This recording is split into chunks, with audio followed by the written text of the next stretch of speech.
사랑하는 형제자매 여러분, 우리 삶의 모든 말과 묵상까지도 하나님 앞에 아름답게 드려질 수 있도록 우리 주님과 온전한 연합을 이루는 것이 우리의 예배입니다. 이 시간도 참으로 우리가 드리는 예배가 하나님 앞에 연락되어질 수 있도록, 우리 주님과 온전한 연합을 이룰 수 있도록 우리의 모든 정신과 마음과 신경을 주님 앞에 고정시키십시다.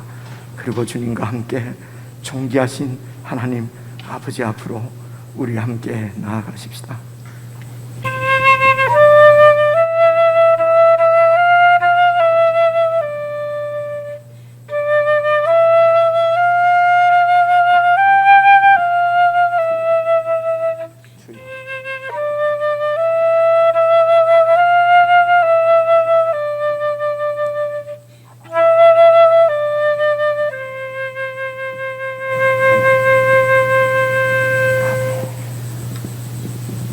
전능하사 천지를 만드신 하나님 아버지를 내가 믿사오며 그 외아들 우리 주 예수 그리스도를 믿사오니 이는 성령으로 잉태하사 동정녀 마리아에게 나시고 본디오 빌라도에게 고난을 받으사 십자가에 못 박혀 죽으시고 장사한 지 사흘 만에 죽은 자 가운데서 다시 살아나시며 하늘에 오르사 전능하신 하나님 우편에 앉아 계시다가 저리로서 산자와 죽은 자를 심판하러 오시리라.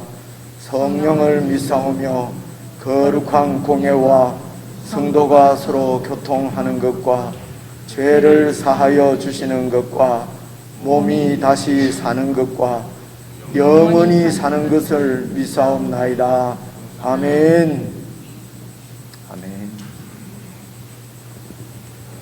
그러므로 주 안에서 갇힌 내가 너희를 권하노니 너희가 부르심을 받은 일에 합당하게 행하여 모든 겸손과 온유로 하고 오래 참음으로 사랑 가운데서 서로 용납하고 평안에 매는 줄로 성령이 하나 되게 하신 것을 힘써 지키라.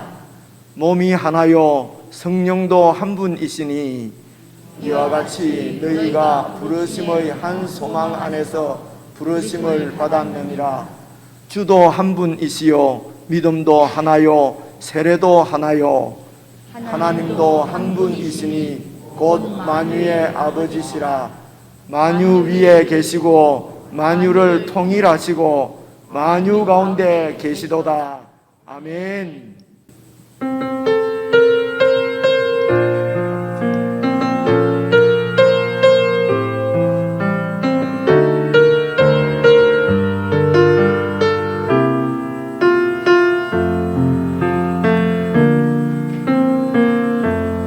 따스한 성령님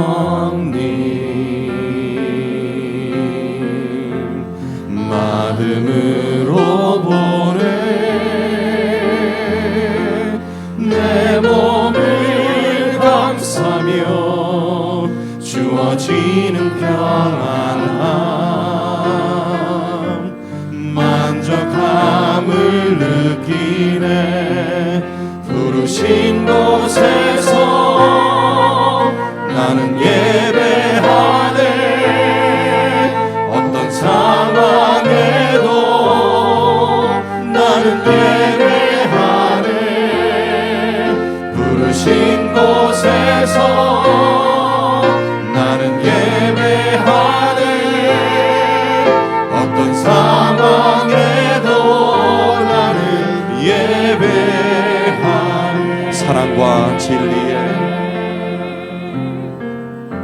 사랑과 진리에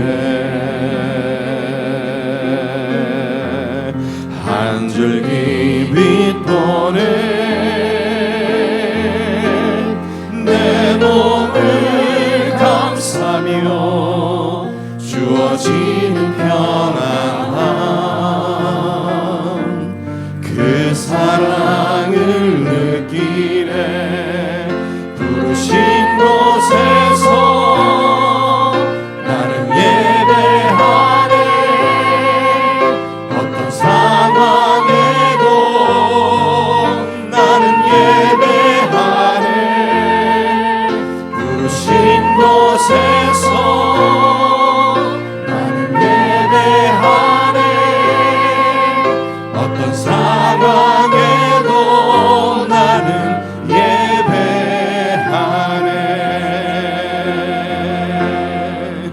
내가 걸어갈 때 길이 되고 살아갈 때 삶이 되는 그곳에서 예배하네 내가 걸어갈 때 길이 되고 살아갈 때 삶이 되는 그곳에서 예배하네 부르신 곳에서 나는 예배하네 어떤 상황에도 나는 예배하네 부르신 곳에서 나는 예배하네 어떤 상황에도 나는 예배 우리 목소리로만 찬양합니다 부르신 곳에서 부르신 곳에서 나는 예배하네 어떤 상황에도 나는 예배하네 부르신 곳에서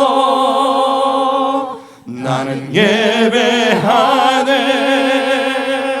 어떤 상황에도 나는 예배 우리 다시 한번 찬양합니다 악기 모두 함께 부르신 곳에서 부르신 곳에서 나는 예배하네 어떤 상황에도 나는 예배하네 부르신 곳에서 나는 예배하네 어떤 상황에도 나는 예배하네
우리 함께 기도를 드리십시다.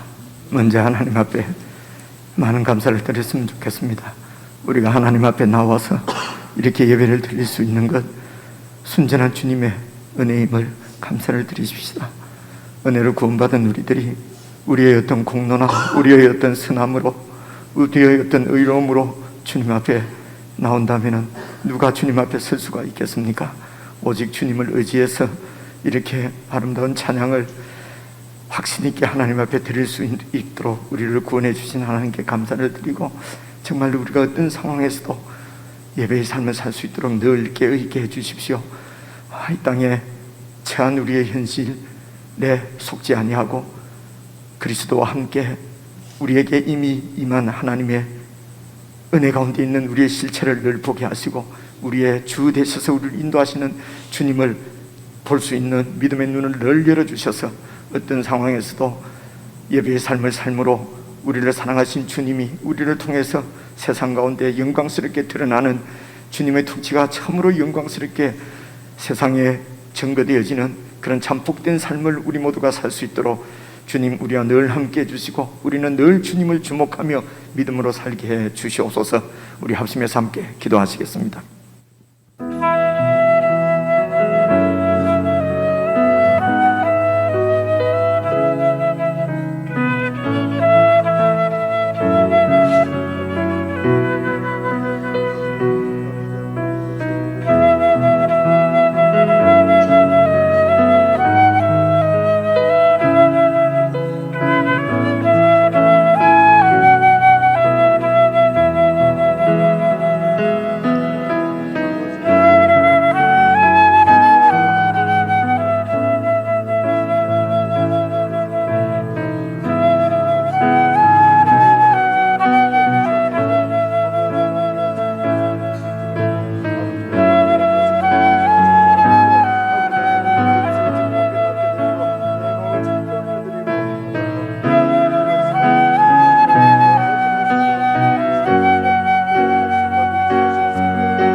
보좌로 나아갈 때에 어떻게 나가야 할까?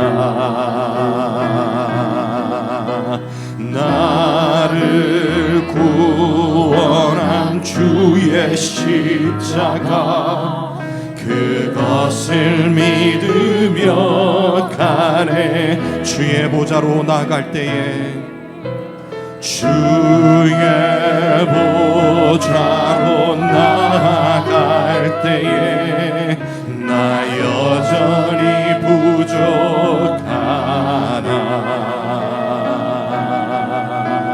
나를 품으신 주의 그 사랑, 그것을 믿으며 가네.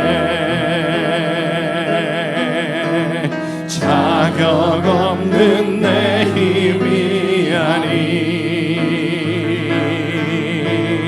오직 예수님의 보혈로. 자격 없는 내 힘이 아니 오직 예수님의 보혈로. 십자가의 보혈, 완전하신 사랑, 십자가의 보혈, 완전하신 사랑, 힘입어 나갑니다. 십자가의 보혈, 완전하신 사랑, 힘입어 십자가의 보혈 완전하신 사랑, 십자가의 보혈 완전하신 사랑 힘입어라 갑니다. 십자가의 보혈 완전하신 사랑 힘입어 예배합니다.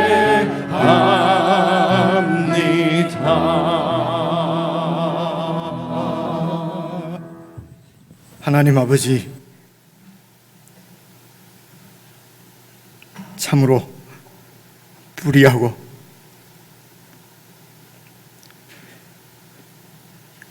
본진상 진노의 자녀였던 우리의 열심으로 주님께 나아가는 것이 아니라 은혜로 구원해 주신 우리 하나님의 사랑 가운데서 참으로 십자가에 보혈로 보여주신 주님의 온전한 완전한 사랑을 의지해서 그 사랑 안에서 담대하게 오늘도 하나님 앞에 나와 그리스도의 몸을 이루어 이렇게 영광스러운 예배를 드릴 수 있도록 저희들을 인도하시고 복을 주신 하나님 아버지 앞에 참으로 감사와 찬양과 경배를 올려드립니다.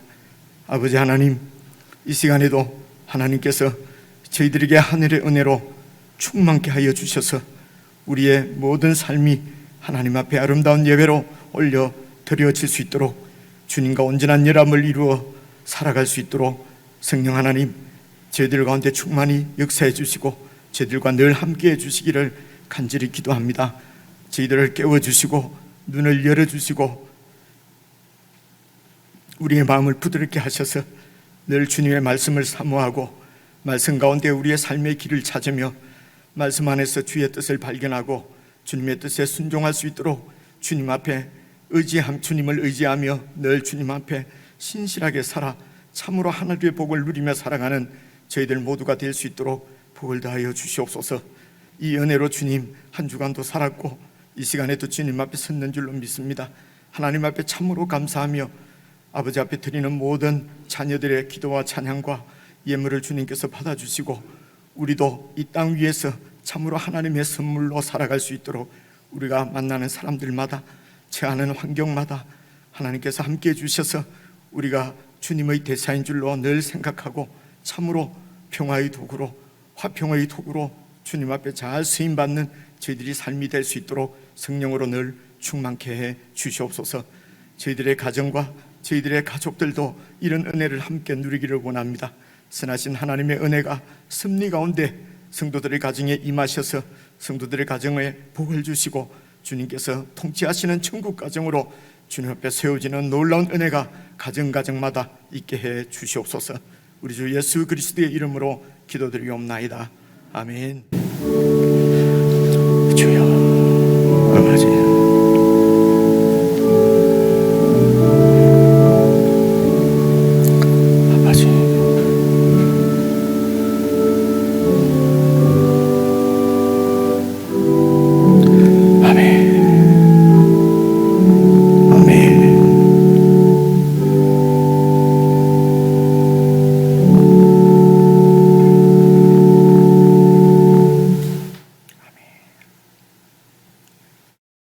우리 하나님의 말씀은 신약성경 에베소서 4장 1절부터 6절까지 함께 읽겠습니다. 신약성경 313페이지입니다. 에베소서 4장 1절부터 6절까지입니다. 함께 하나님의 말씀, 성경 말씀을 다 찾으셔서 4장 1절부터 6절까지 저와 여러분이 한 말씀씩 교독하겠습니다. 찾으신 줄 알고 1절 말씀 제가 먼저 읽습니다. 그러므로 주 안에서 갇힌 내가 너희를 권하노니 너희가 부르심을 받은 일에 합당하게 행하여 모든 겸손과 온유로 하고 오래 참음으로 사랑 가운데서 서로 용납하고 평안에 매는 줄로 성령이 하나 되게 하신 것을 힘써 지키라. 몸이 하나요 성령도 한 분이시니 이와 같이 너희가 부르심의 한 소망 안에서 부르심을 받았느니라. 주도 한 분이시요 믿음도 하나요 세례도 하나요 하나님도 한 분이시니 곧 만유의 아버지시라. 만유 위에 계시고 만유를 통일하시고 만유 가운데 계시도다. 아멘. 예, 우리 지체들과 인사 나누십시다. 평안하셨습니까? 사랑합니다. 늘 은혜로 충만한 여러분의 삶이 되기를 축복합니다. 예, 오늘 우리 자녀를 위한 기도회, 교회 기도회가 오늘 저녁 세 번째인데요. 오늘 저녁 6시 반에서 이곳에서 모이게 됩니다. 기억해 주시고 자녀들을 위해서 함께 기도했으면 좋겠습니다. 우리 아동부 여름 성경학교가 이번 토요일, 주일 이렇게 이틀 열리게 되는데요. 여러분 기도해 주시기를 바랍니다. 이번 성경학교는 토요일 하루 9시부터 저녁 7시까지 예정을 하는데요. 함안에 있는 그 기독교 유적지를 중심으로 해서 이런 야외 활동을 하고 주일에는 또 이렇게 그런 활동들을 기반으로 해서 이렇게 하나님 앞에 또 감사를 드리고 하나님의 그 역사하심을 기억하는 그런 그 활동들을, 그런 공부들을 하려고 합니다. 여러분 성경학교를 위해서 기도해 주시고요. 이번 토요일입니다. 그리고 다른 광고들은 여러분 게시판 참조해 주시고, 오늘 말씀 여러분 에베소서 4장 6절까지 말씀을 드릴 텐데요. 1절 말씀을 여러분 다시 한번 같이 보시겠습니다. 1절을 보시면은요, 여러분 잘 한번 봐보십시오. 그러므로 그랬습니다. 3장까지 쭉 이렇게 말씀하신 어떤 그 결론을 가지고, 그러므로 주 안에서 갇힌 내가, 사도 바울이지요, 내가 너희를 권하노니, 교회 성도들을 권한다는 것입니다. 그래서 여러분, 내가 지금 감옥에 갇혀 있습니다. 성도가, 아니 바울이 감옥에서 이렇게 편지를 보내서 성도들을 격려하는데, 보십시오. 감옥에 지금 갇혀 있는 내가 너희들에게 권한다. 어떤 느낌이 듭니까? 좀 나를 불쌍히, 좀 나를 동정하는 마음으로, 야, 내가 지금 감옥에 있지 않냐? 그런데 너희들이 내 말을 안 들으면 되겠어? 이렇게 동정심을 유발해서, 그래서 내 말을 좀 듣도록, 뭐 이런 것 같지는 않습니다. 그죠? 내가 감옥에 지금 갇혀 있다. 그런데 감옥에 갇혀서 나는 이렇게 고생하는데 너희들 그래서 되겠니? 그래서 너희들 이렇게 해야 되지 않겠어? 지금 이렇게 얘기하지 않습니다, 여러분. 그죠? 그래서 지금 내가 감옥에 갇혀 있다 하는 것이 하는 것을 바울은 지금 어떻게 받아들이고 있는가 하는 것을 지난 주일날 우리가 함께 살펴봤습니다. 그래서 지난 주일 우리가 살펴본 3장 13절 말씀을 같이 한번 읽어보려고 합니다. 보십시오. 제가 찾아왔습니다. 바로 앞에 있지만요, 함께 읽겠습니다. 시작.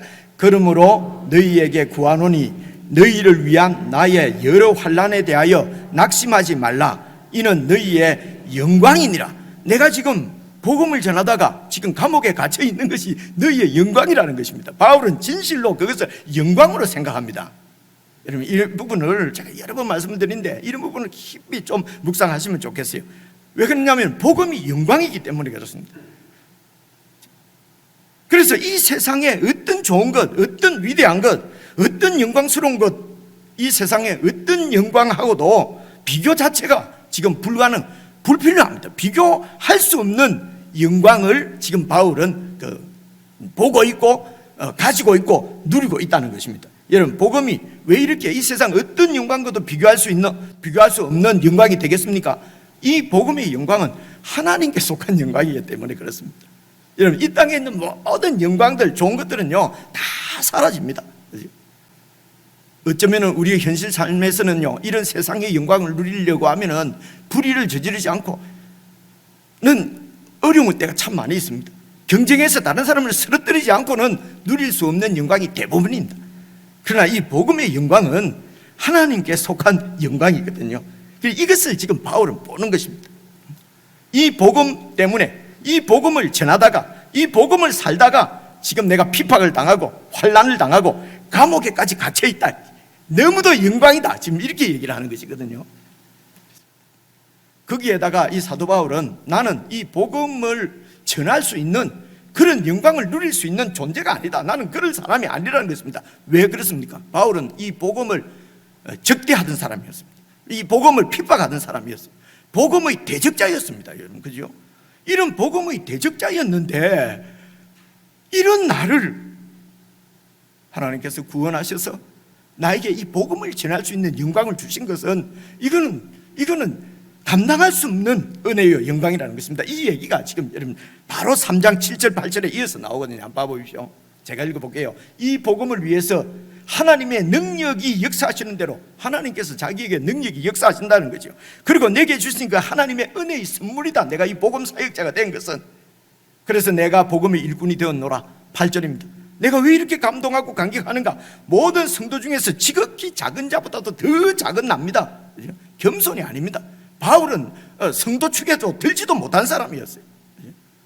왜냐하면 예수님의 대적자였기 때문에 그렇습니다. 교회의 대적자였어요. 복음의 대적자였어요.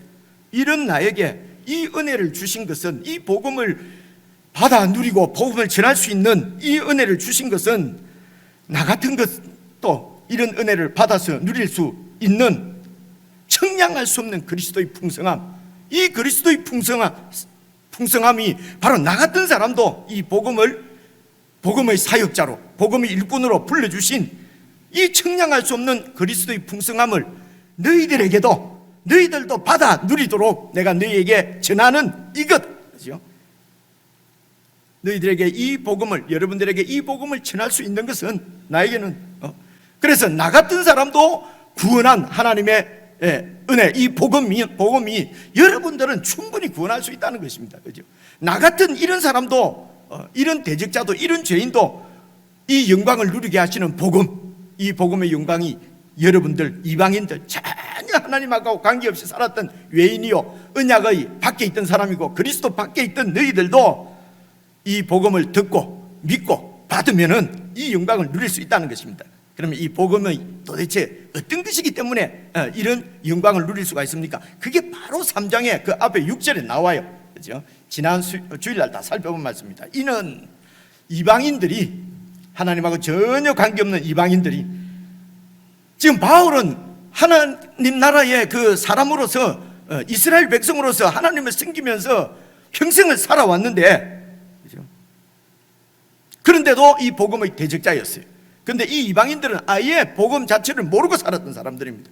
이 이방인들이 복음으로 말미암아 그리스도 예수 안에서 함께 하나님의 상속자가 되고, 함께 하나님의 지체가 되고, 함께 하나님의 약속에 참여하는 자가 된 것, 그렇죠? 여러분, 이것을 우리는 구원받았다, 이렇게 얘기를 합니다. 여러분, 구원을 받았다고 하는 것은 단순히 예수님 피로 내 죄가 용서돼서 형별면하고, 아휴, 이제 지옥 안 가고 이제 천당 가게 됐다, 아휴, 살았다, 큰일 날 뻔했다, 내가 이 복음을 듣지 않았으면 저 지옥 갔을 텐데 복음을 들었기 때문에 휴, 살았다, 여러분, 이것만이 아닙니다. 여러분, 그렇습니다. 이게 복음입니다. 그러나 이것만이 아닙니다. 복음은 이런 소극적인 것보다도 더욱더 적극적입니다. 그것이 여러분 2장에서 충분히 설명을 했는데, 그 중에서 제가 또 한 말씀 찾아왔는데 한번 봐보십시오. 2장 18절입니다. 같이 한번 읽어보겠습니다. 2장 18절 19절 시작. 이는 그로 말미암아 우리 둘이 한 성령 안에서 아버지께 나아감을 얻게 하려 하심이라. 그러므로 이제부터 너희는 외인도 아니요 나그네도 아니요 오직 성도들과 동일한 시민이요 하나님의 권속이라. 이게 복음입니다. 복음으로 말미암아 우리 둘은요 원수예요. 여러분, 오늘 우리 삶 가운데서도 조금 마음 불편하면 오래 가잖아요, 그죠? 오래 갑니다. 근데 이 이방인과 유대인들의 관계는요 1500년의 역사를 갖고 있어요. 적대하던 사람들이었어요. 이런 우리 둘이 한 성령 안에서 아버지께 나아감을 얻게 하는 것, 여러분, 이게 복음이라는 것입니다. 이게 복음의 능력이라는 것입니다. 여러분, 이 능력을 우리가 오랫동안 믿었는데도 누리지 못하고 있다면은 여러분 잘못 믿고 있는 것일 줄도 몰라요. 그죠? 에이, 뭐 원래 그런 거지, 뭐 다 그런 거지, 켜놓으세요. 다 그런 거지 이러면 복음의 능력이 너무 약화되는 것이죠. 그죠? 복음으로 말미암아 우리들이 성령 안에서 아버지께 나아감을 얻게 하는 것, 이게 복음입니다. 그러므로 우리는 이제는 하나님과 관계없는 사람이 아니고 나그네도 아니고 오직 성도들입니다. 거룩한 하나님의 백성들이고 하나님 나라의 천국 시민권자고. 여러분, 천국 시민권자, 이 땅의 시민권이구나, 그죠? 어떤 시민권이 별로 가치 있는 것이 아니죠. 천국 시민권에 비하면은요 하나님의 가족입니다. 하나님의 권속이라. 그죠? 그래서 이어서요 또 21절을 보시게 되면요, 그래서 그 예수님 안에서 건물마다 성도들이 서로 연결되어서 주 안에서 성전이 되어가는 것, 이게 바로 교회입니다. 그죠? 구원받은 하나님의 자녀들, 하나님의 가족, 하나님의 권속 한 사람 한 사람들이 서로 연결되어져서 그 주 안에서 성전이 되어가는 것, 이것이 교회인데, 그래서 너희도, 여러분들도 성령님 안에서 하나님이 거하실 처소, 거하신다는 말은요 같이 산다는 뜻입니다. 거주한다는 얘기예요. 거한다는 말이에요. 원문에 보면요, 거주한다, 함께 산다는 거예요. 그러니까 하나님이 오셔서 우리와 함께 사는 하나님의 가족, 그래서 하나님의 가족 공동체라 그러지요.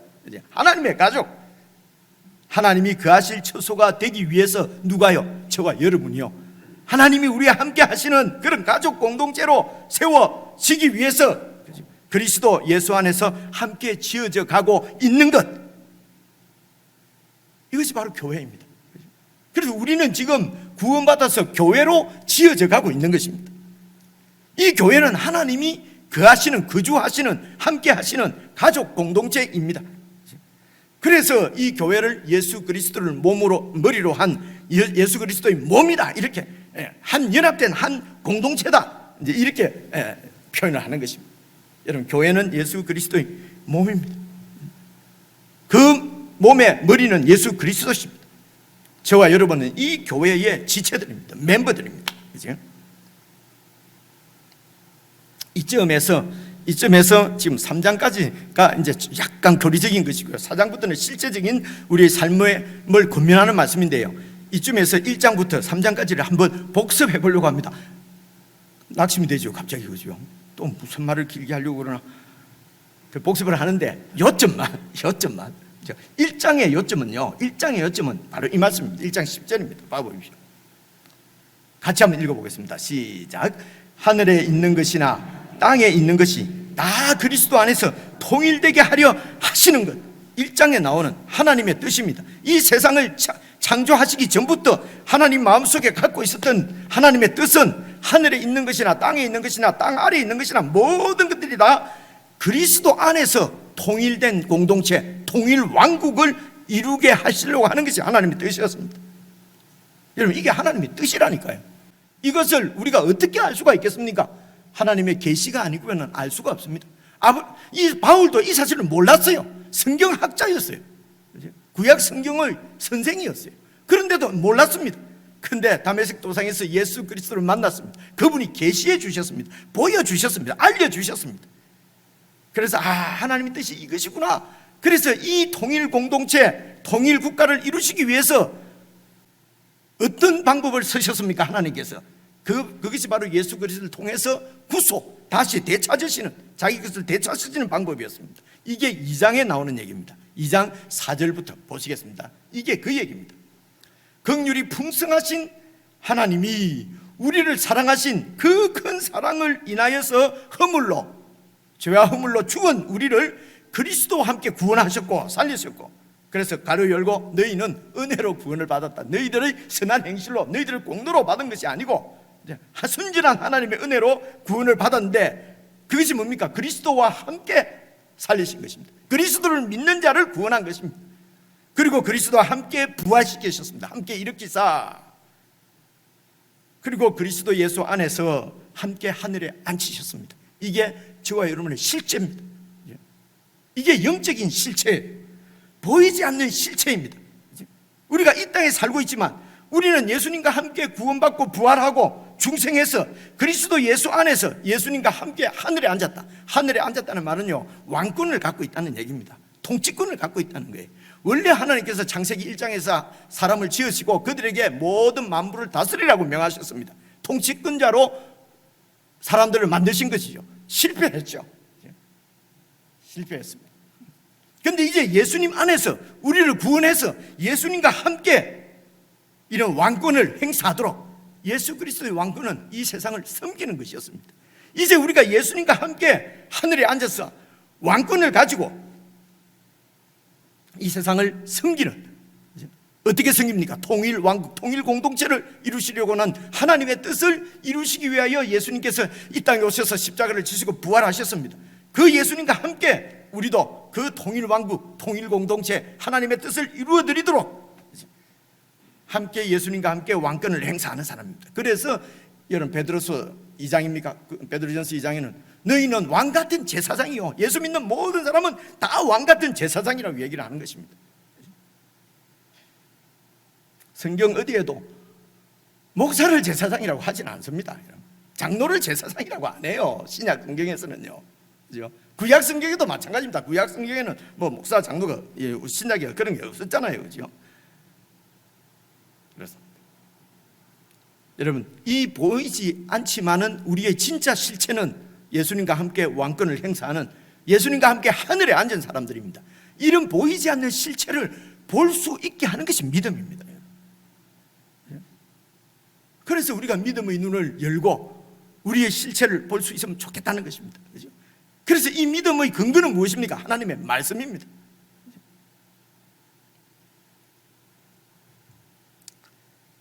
그래서 3장 여러분 10절을 다시 보시게 되면요, 하나님께서 이런 우리를 구원해서 교회를 세우셨습니다. 교회를 세우신 이유가 무엇입니까? 3장 10절입니다. 이제 1장, 2장, 3장입니다. 이제 교회로 말미암아 하늘에 있는 통치자들과 권세들에게 하나님의 각종 지혜를 알게 하려 하심이니, 수요일날 저희들이 살펴본 말씀인데요, 수요일날 오신 분은 복습하시고 주일날 설교를 들으시는 분은 뭐 이 말씀만 알면 돼요. 연결해서 보십시오. 그래서 하나님이 교회를 세우셨는데 이 교회를 통해서 하늘에 있는 통치자들은요, 이런 영들을 얘기하는 것입니다. 천사나 뭐 악한 영들, 이런 천사들, 영들에게도 하나님의 각종 지혜를 다 알게 하려 하시는 것입니다. 무슨 말입니까? 예수 그리스도 안에서 통일 국가를 만드시기 위한 하나님의 지혜죠. 하나님의 지혜를 교회를 통해서 보여주시는데요, 어떻게 해요?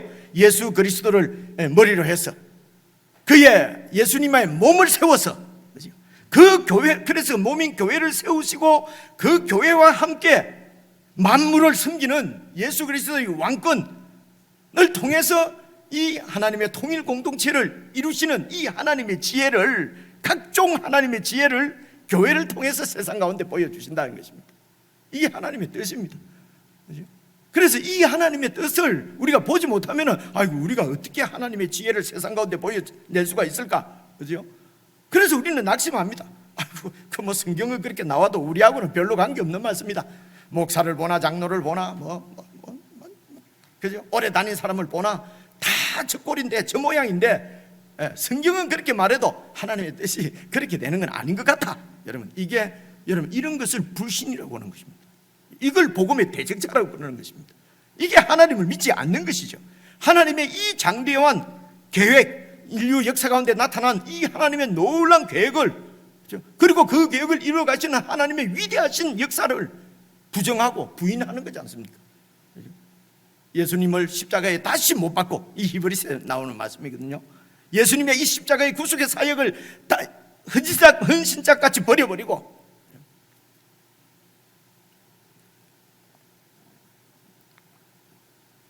그래서 하나님에게는 이 교회가 차지하는 비중이 너무너무 큽니다. 하나님은 이 교회를 통해서 하늘에 있는 통치자들, 하늘에 있는 권세자들에게도 하나님의 각종 지혜를 보여주시려고 하는 것이기 때문에요, 그 영광을 교회를 통해서 나타내시려고 하는 것이기 때문에 하나님의 뜻 가운데서는요, 이 교회가 너무도 중요합니다. 그래서 교회가 이런 하나님의 뜻을 이루기 위해서 가장 중요한 미션은요, 온전하게 되는 것입니다.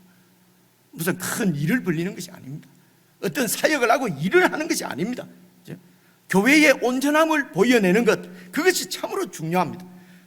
교회가 온전한, 성경이 말하는 온전한 모습으로 세워져 가는 것이 가장 중요합니다. 그 교회를 통해서 하나님의 이 각종 지혜가 이 세상을 구원하시려고 하는, 통일국가로 세우시려고 하는 하나님의 지혜가 드러나기 때문에 그렇습니다. 그래서 사도 바울이 이 교회를 위해서 기도합니다. 기도하는 내용이 3장에 나오는데요, 수요일날 저희들이 살펴봤거든요. 근데 다시 한번 살펴보려고 합니다. 교회를 위해서 어떤 기도를 하는지 보십시오. 3장 14절입니다. 보세요. 이러므로, 이제 바울이 이러므로, 이렇기 때문에, 교회가 이런 교회이기 때문에 내가 하늘과 땅에 있는 각 족속에게 이름을 주신 온 세상의 창조주이신 하나님 아버지 앞에 무릎을 꿇고 비노니, 무릎 꿇고 빈다는 것입니다. 무엇을 위해서 빕니까? 16절입니다. 첫째 기도 제목입니다. 기도 제목이 3개 나와요. 그래서 이런 기도를 성경을 통해서 잘 배우셔야 합니다. 그죠? 이런 기도를 배워요. 무슨 목사 기도, 장로 기도, 무슨 집사 기도 배울 필요 없습니다.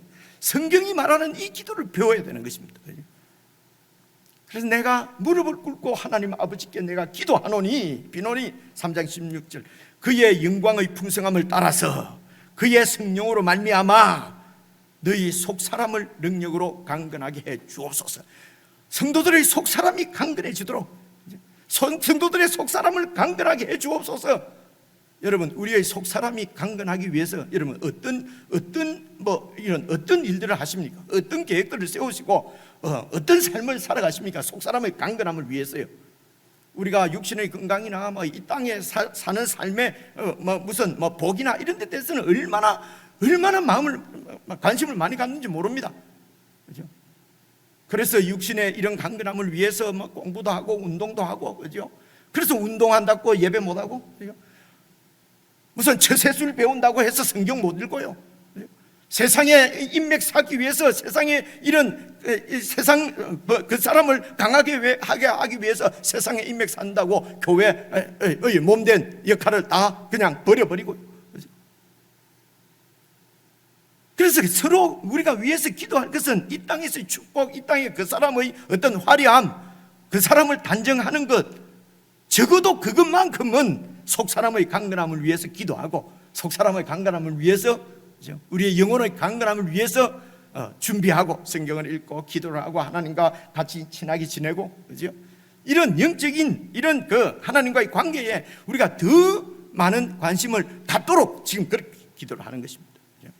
여러분의 자녀를 위해서도 이렇게 기도하십시오. 자녀들이 속사람의 강건함을 위해서, 속사람의 강건함을 위해서 이 세상에서 망하고 바보가 되고 잃어버린다 하면은 여러분 그것을 우리가 택해야 되지 않겠습니까? 세상의 영광을 위해서 속사람의 강건함을 그냥 우리가 포기한다면은 그거야말로 얼마나 어리석은 일이겠습니까? 속사람의 강건함을 위해서 기도하는 것을 여러분 기억을 하시고요. 그 다음에 3장 17절입니다. 우리 함께 한번 읽어보겠습니다. 시작. 믿음으로 말미암아 그리스도께서 너희 마음에 계시게 하시었고, 믿음으로 말미암아 그리스도께서 너희 마음에 계시게 해달라고 기도하는데요, 이게 무슨 내용이냐면요, 우리가 예수님을 믿을 때 믿으면 예수님께서 우리 속에 오십니다. 영원토록 우리를 떠나지 않으십니다. 마태복음 20장 28절 29절 이렇게 우리가 다 외우고 있잖아요. 그렇죠? 28장 19절 20절 이렇게 영원히 나를 떠나지 않습니다. 그런데 오늘 기도해 보니까 그리스도로 믿음으로 말미암아 그리스도께서 너희 마음에 계시게 해달라는 것입니다. 우리가 예수님을 나의 주로 다 영접했습니다. 그래서 예수님 우리 안에 와 계십니다. 그런데 주로 와 계신 예수님을 주인으로 인정하지 않는 거예요. 주님으로 오십시오 하고 모시고 있다고 하면서 전부 자기가 주인이요. 자기 성질 나면 성질 나는 대로, 자기 원하는 육신에 원하는 대로, 자기 마음에 원하는 대로, 그죠? 그래서 여기서 그리스도께서 너희 마음에 계시게 해달라는 것은 그리스도께서 주로서, 주님으로서 우리를 통치하게 해달라는 것입니다. 어떻게 주님으로 우리가 그리스도의 통치를 받을 수 있습니까? 믿음으로 말미암아, 이렇게 되죠. 그죠? 믿음으로 말미암아 정말 우리가 모시고 있는 예수님께 순종하게 해달라는 것입니다. 예수님의 뜻을 쫓아서 살게 해달라는 것입니다. 믿음으로 말미암아 그리스도께서 너희 마음 가운데 계시게 해달라고 지금 기도를 하는 것입니다. 속사람의 강건입니다. 두 번째는 예수 그리스도의 주되심을 실제로 살아낼 수 있도록 기도하는 것입니다. 세 번째입니다. 세 번째가 17절 후반부터 있는데요, 너희가 사랑 가운데서 뿌리가 박히고 사랑 가운데서 터가 굳어져서, 그러니까 이 예수 그리스도의 사랑, 예수 그리스도를 통해서 나타난 하나님의 사랑 가운데 그냥 뿌리가 박히고 터가 굳어지라는 것입니다. 그래서 완전히 그리스도의 사랑으로 완전히 그냥 사랑의 화신이 되라는 말씀입니다. 이 일을 위해서 기도한다는 것입니다. 그래서 혼자가 아니고 능히 모든 성도와 함께 우리의 지식으로서는 도저히 이해하고 다다를 수 없는 그리스도의 사랑, 우리 지식으로는 안 되죠. 그래서 하나님께서 주신 계시의 말씀을 잘 살펴서 그리스도께서 어떤 사랑을 우리에게 부어주셨는지, 하나님이 그리스도를 통해서 부어주신 사랑이 어떤 것인지 하나님께서 주신 계시의 말씀을 통해서 19절입니다. 그 너비와 길이와 높이와 길이가 어떠함을 깨달아서, 그래서 하나님의 모든 충만하심으로 너희에게 충만하게 하시기를 구하노라. 이걸 성령 충만이라고 얘기를 합니다. 성령 충만은 이것을 성령 충만이라고 얘기해요. 조금 켜놓으세요. 그죠? 성령 충만이라고. 그리스도의 사랑이 어떠한 것인지 우리가 어떻게 알 수가 있습니까? 우리의 지식으로는 알 수가 없습니다. 이 세상 것을 무슨 비유해서는 알 수가 없습니다. 하나님의 계시의 말씀을 잘 살펴서 그리스도께서 이렇게 나를 사랑하시는구나. 그래서 말씀 충만이라고 합니다. 여러분, 성령 충만은 그래서 말씀 충만이라고 그래요. 우리가 그런 얘기를 많이 하지 않습니까? 그죠? 그래서 제가 이런 용어를 한번 써보는 것입니다. 말씀이 충만한 것이 그리스도 성령이 충만한 것입니다. 그리고 그리스도께서 늘 내 마음에서 마음의 왕으로 역사하실 수 있도록 예수님을 늘 의지하고 예수님께 내 삶을 늘 내어드리고, 이걸 예수 충만 이렇게 말합니다. 그래서 여러분, 사랑 가운데서 됐습니다. 사랑 가운데서 뿌리를 내리고 틀을 닦는다는 것은 그 그리스도의 사랑을 깊이, 그러니까 하나님을 정말 사랑할 수 있도록 계시의 말씀을 잘 살피고 깊이 묵상하고 기도하고 그 주님과 연합해서 늘 살아가는 이 삶, 성령 충만, 말씀 충만, 예수님으로 충만하기를 기도한다는 것입니다. 왜 이런 기도를 이렇게 성도들을 위해서 왜 이렇게 기도합니까? 교회를 위해서 바울이 왜 이렇게 기도합니까? 교회를 통해서 하나님의 이 위대하신 뜻을 드러내시려고 하는 하나님의 뜻을 이루어드리기 위해서, 교회의 온전함을 위해서 이렇게 기도한 것입니다. 그래서 이렇게 해서 교회가 어떤 모습으로 세워져야 하느냐, 이 교회를 하나님의 뜻을 이루는 도구로 세워지기 위해서 여러분들이 어떻게 해야 되느냐, 4장 1절 봐보십시오. 4장 1절. 그러므로 주 안에서 내가 너희를 권한다. 주 안에서 갇힌 내가 너희를 권한다. 너희가 부르심을 받은 일에 합당하게 행하라. 여러분, 부르심을 받은 일이 뭡니까? 바로 교회의 몸으로 부르심을 받았다. 그래서 그 교회를 통해서 하나님께서 당신의 뜻을 세상 가운데 드러내시려고 하는 그 하나님의 뜻으로, 우리가 교회로, 뜻 가운데서 교회로 부르심을 받은 우리가 바로 그 부르심을 받은 일에 합당하게 행해야 되는데, 그것이 두 가지입니다. 두 가지인데요, 첫째가 3절 한번 봐보십시오. 3절 보시면요, 평안에 매는 줄로 성령이 하나 되게 하신 것을 힘써 지키는 것입니다. 한 몸을 이루는 것입니다. 유니티를, 한 몸을 이루는 것이 바로 부르심을 받은 일에 합당하게 행하는 것입니다. 교회가 부르심을 받은 일에 합당하게 행하는 것은 한 몸, 하나, 한 공동체를 이루는 것입니다. 두 번째가 15절입니다. 여러분, 15절 보시면요, 같이 한번 읽어보겠습니다. 시작. 오직 사랑 안에서 참된 것을 하여 범사에 그에게까지 자랄지니라. 그는 머리니 곧 그리스도라. 그에게까지 자라는 것입니다. 교회의 성숙함입니다. 여러분, 그래서 이 교회로 부르심을 받은 우리가 교회의 온전함을 어떻게 이루어가는가? 첫째가 하나 되는 것을 지키는 것이고요, 두 번째가 그리스도까지 자라나는 성숙합니다. 성장. 우리가 이제 교회 성장 이런 얘기도 많이 하지 않습니까? 그죠? 성장은 덩치가 커지는 것이 아니라고, 아마 이런 얘기는 얼마 전에 그 또 사장을 우리 그 장로님이 오셔서 설교를 했을 텐데요, 제가 아직 듣지는 못했는데 아마 그런 말씀을 다 하셨을 것입니다. 그죠? 성장은 여러분 커지는 것이 아니라 성숙을 얘기합니다. 그래서 교회가 하나 되는 것, 교회가 성숙하는 것, 이것이 교회의 본질적인 미션입니다. 사역입니다.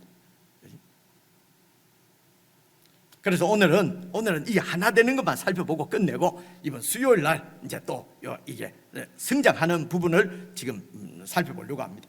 그래서 이제 6절까지가 하나 되는 부분을 강조하는 말씀인데요, 2절을 한번 봐봅시다. 2절. 그래서 모든 겸손입니다. 겸손이 무엇이다? 내가 이 시간에 그냥 사전적인 의미를 얘기하지 않겠습니다. 하여튼 겸손입니다. 겸손이 하나를 이루는 거라는 것입니다. 이루는 그 방법이 겸손입니다. 두 번째가 뭡니까? 겸손과 온유입니다. 온유만 나오면 제가 또 목소리가 작아진다. 저처럼 이렇게 막 열을 내고 하는 게 온유한 모습이 아닌 것 같은데, 주여.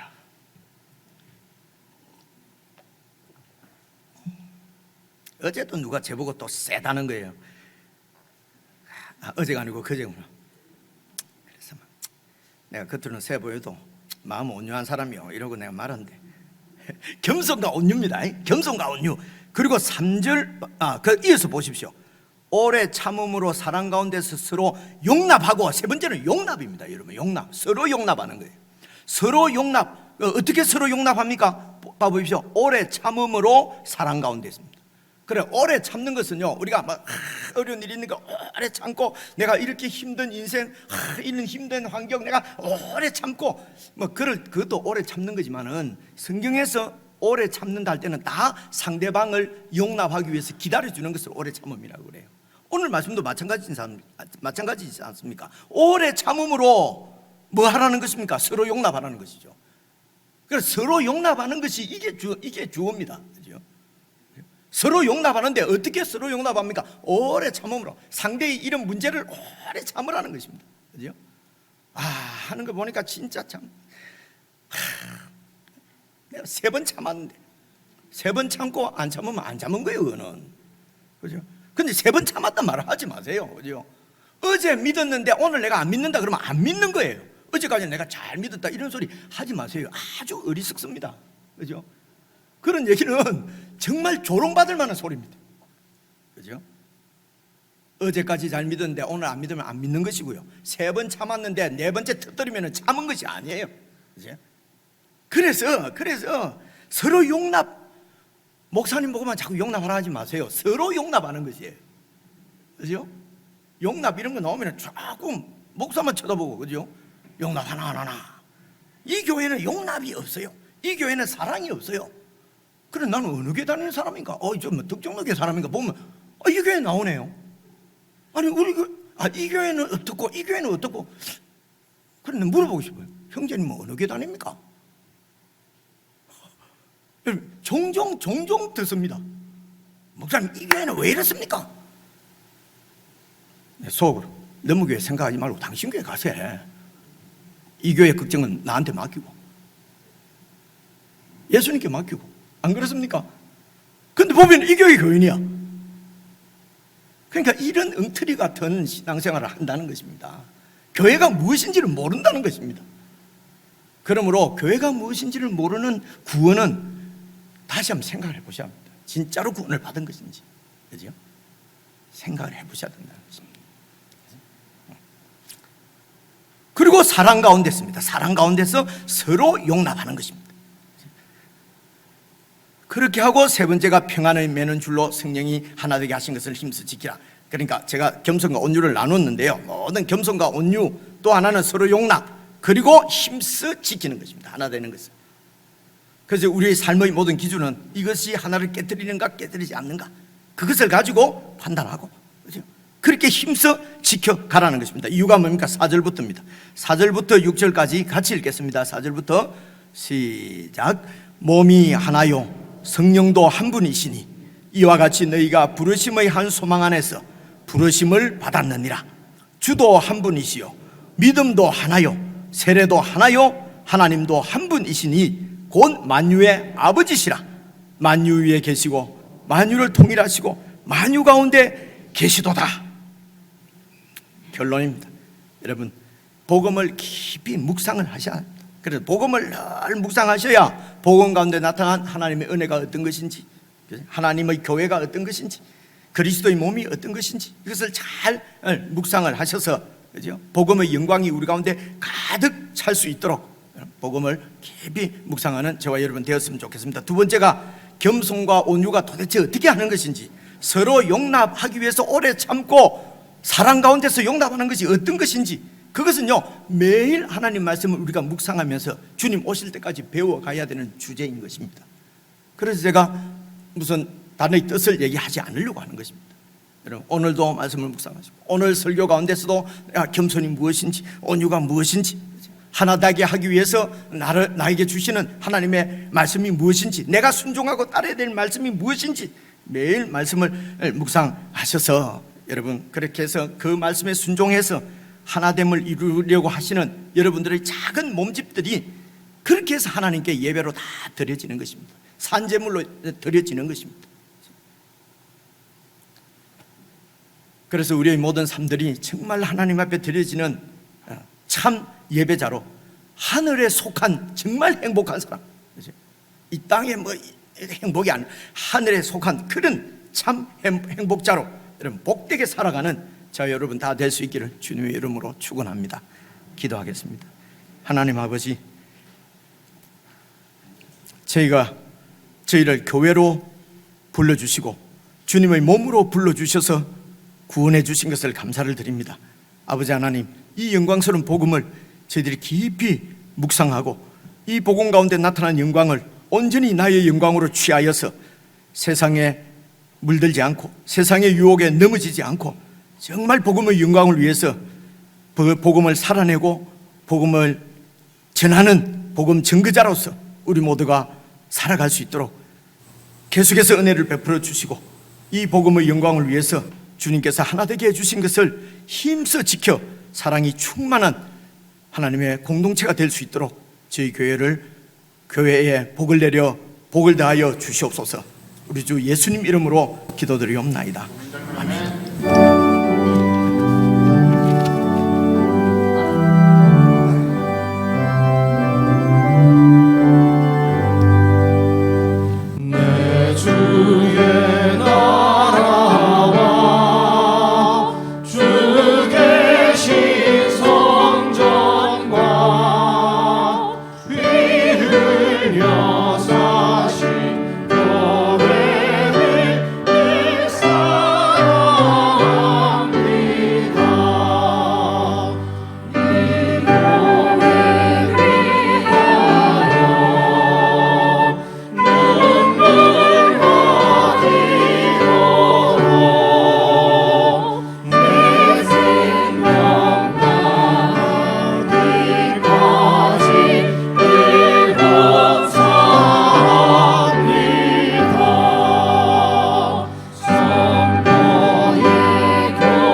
우리에게 이 아름다운 노래를 부를 수 있는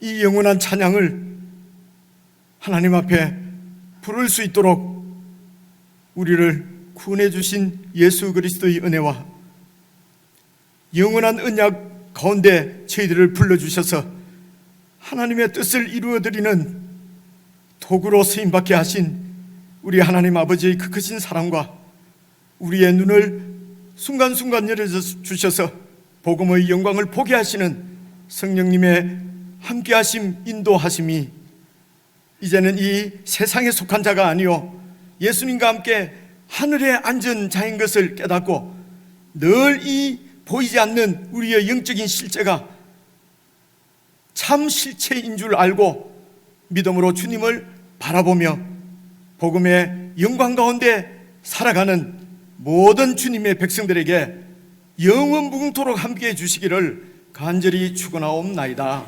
아멘.